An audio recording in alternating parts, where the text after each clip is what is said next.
Welcome to লিংপং news. আজকে একটা নতুন লিংপং খবর নিয়ে আসছি তোমাদের কাছে, চলো শুরু করি।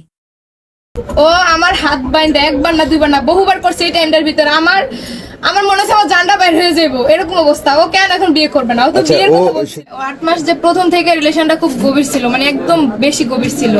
ও প্রথম আমার মানে রিলেশনের কোনো কথা ছিল না, প্রথম থেকে সম্পর্ক ছিল কেউ আমার বিয়ে করবে, কিন্তু এত আশ্বাস দিছিল আমার বিয়ে করবে এটা বললা ও আমার সাথে বহুবার শারীরিক সম্পর্ক করছে, বহুবার। মানে তো বিয়ে করার কথা বললা লাস্ট করবে আমারে বিয়ে করবে বললা নিছিল, ওখানে সবকিছু ঠিকই ছিল, বিয়ে করবে। ও কিন্তু যা মানে রুম বুক করছে, আমি কিচ্ছু জানি না। ওদিন বিয়ে করার কথা, ও রুম নিয়েছিল, আমি বলছিলাম রুম কেন, বিয়ে করবে মানে রুমে নিয়ে বিয়ে করবে। ঠিক আছে, রুমে গেছিলাম, ওখানে আমার কথা কি কাজী আসবে, তারপর ওখানে বলছে কাজী অফিসে গিয়ে বিয়ে করবে না, ও কাজী অফিসে করবে না, ও ওখানে বিয়ে করবে। তো ঠিক আছে আমি গেছিলাম, ও ওখানে বিয়ে করবে। ওর দুটা বন্ধু আসছিল, আপনারা ওখানে সিসিটিভি ফুটেজ চেক করলেও পাইবেন। ও ওখানে ওর দুটা বন্ধু আসছিল, ওরা গেছে গা। যাওয়ার পরে আমি বলছিলাম মানে আমার তো পুরো ও বিয়ে করবে, ও বিয়ে না করেও আমার সাথে জুলুম করে বাজে ভাবে, মানে একদম সবকিছু আমার তোরা হাত বাইন্ধে নিছে। হাত বাইন্দা ও আমার সাথে একবার না দুইবার না 2-3 ঘন্টা ছিল ওখানে। আমি 3টা তেলে বাসায় আসছি এসার সময়, ও আয়না দিয়ে গেছে, এখানে নামাইছে আয়না। ও আমার হাত বাইন্দা একবার না দুইবার না বহুবার করছে এই টাইমটার ভিতরে আমার মনে হচ্ছে আমার জানটা বাইর হয়ে যাবো এরকম অবস্থা। ও কেন এখন বিয়ে করবে না? ও তো বিয়ের কথা বলছিল। সেদিন বিয়ে হয়নি কেন, করে না কেন? ও এগুলা কইরা আমারে বলে রাত হয়ে গেছে, কালকে বিয়ে করবো। পরে ঠিক আমি ওরা অন্ধের মতো বিশ্বাস করতাম, একটা অন্ধ মানুষ যেরকম বিশ্বাস করে আমি ওরা এরকম বিশ্বাস করতাম। ও বিয়ে করবে, পরে বিয়ে করবে। লাস্ট ইয়ার পরে আবার ঘুরতে গেছিলাম, কবে ঈদের 2 দিন পরে এই বেতুয়া রেস্টুরেন্ট আছে না, ওখানে ওই রেস্টুরেন্টে যাওয়ার পরে ওর মাথায় হাত, ওখানে বাজেভাবে টাচ করছিল, ওখানে রুম আছে তো ওখানে রুম নিতে চাইছিল, কিন্তু আমার জন্য পারে নাই, তাও বাজেভাবে টাচ করছিল। করার পর ওর নিজের মাথায় হাত দিয়ে বলছিল যে ও আমাদের শুক্রবারে বিয়ে করবে। আমি বলছি যদি বিয়ে না করো, বিয়ে না করলে তুমি আমাদের বাসায় যাও। আমি বলছিলাম যদি তুমি বিয়ে না করো আমি তোমার বাসায় যাবো। বলছে ঠিক আছে, ওর বাসায় যেতে বলছো আমারে বিয়ে না করলে। ও শুক্রবার বিয়ে করে না আমারে। আমি কল দিছিলাম, ও আমার কল ধরে না। আমি অনেকগুলা কল দিছি, লাস্ট আসরের পরে আমি ওর কাছে কল দিছিলাম, ও আমার ধরে কর তোমার বিয়ে করা আমার পক্ষে সম্ভব না। কেন? তুমি খুব খারাপ বাজে মেয়ে। মানে এগুলা খোঁজ খবর তোমার নেওয়া উচিত ছিল কোন সময়, যে সময় রিলেশন করার আগে খোঁজ খবর নেওয়া উচিত ছিল যে আমি ভালো না খারাপ না নিয়ে তুমি আমার সাথে এগুলা করছো করে এখন কেন তুমি বিয়ে করবা না? ওর বাবা মানবে না। ও যদি আমার বিয়ে করো ওর বাবা ফাঁসি দিবে। তো তোর ফ্যামিলির তো তোমার যদি এই ফ্যামিলির কথা চিন্তা করা হতো তাইলে তুমি এখন এখানে কেন আসছেন আজকে? হ্যাঁ আমি ওর বাসায় গেছিলাম শুক্রবারে, যেহেতু বিয়ে হয় নাই তো শুক্রবারে গেছিলাম ওর বাসায়। যাওয়ার পর ওর ফ্যামিলি মানে কত রকম হুমকি যে দিছে আমার, রাজনীতির হুমকি দেয় আমারে।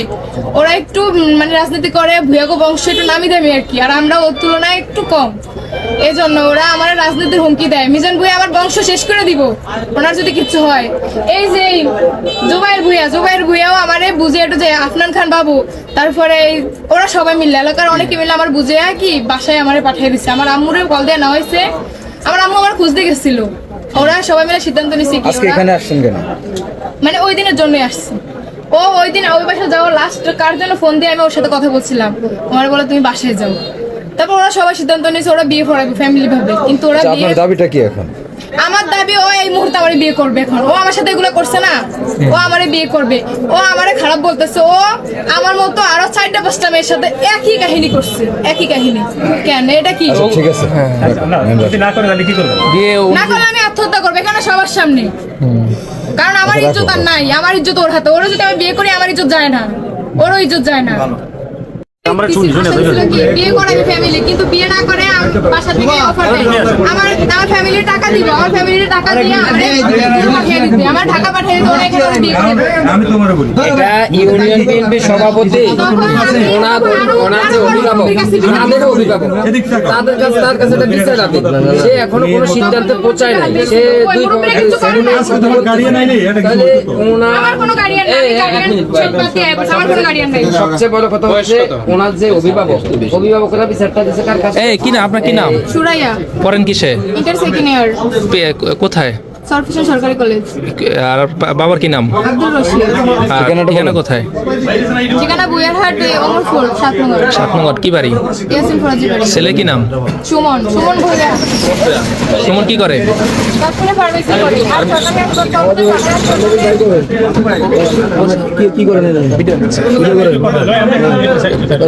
ওনার সাথে সম্পর্ক হয়েছে কিভাবে? যে দোকানে আসছিলাম তারপর থেকে ওর সাথে আমার না, হ্যাঁ, কিভাবে সম্পর্ক হয়েছে? মানে ওর সাথে ও আমার মানে ওর কাছে আমার ভালো লাগে এইসব আস্তে মানে প্রথম যেভাবে সব সম্পর্ক হয় ওভাবে হয়েছিল। পরে আমি বলছিলাম কি বিয়ের বয়সে প্রেমের প্রস্তাব দিয়ে লজ্জা দিবেন না, আমি ওর এই কথাটা বলছিলাম।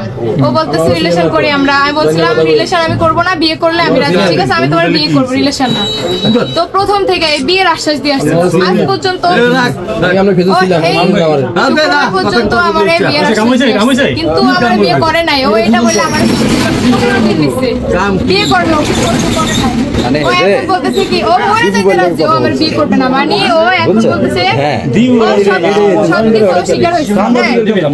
ও সবকিছু স্বীকার হয়েছে। ও আমার সাথে যা যা করছে যে বারভাবে জিজ্ঞাসা করছে অস্বীকার করছে।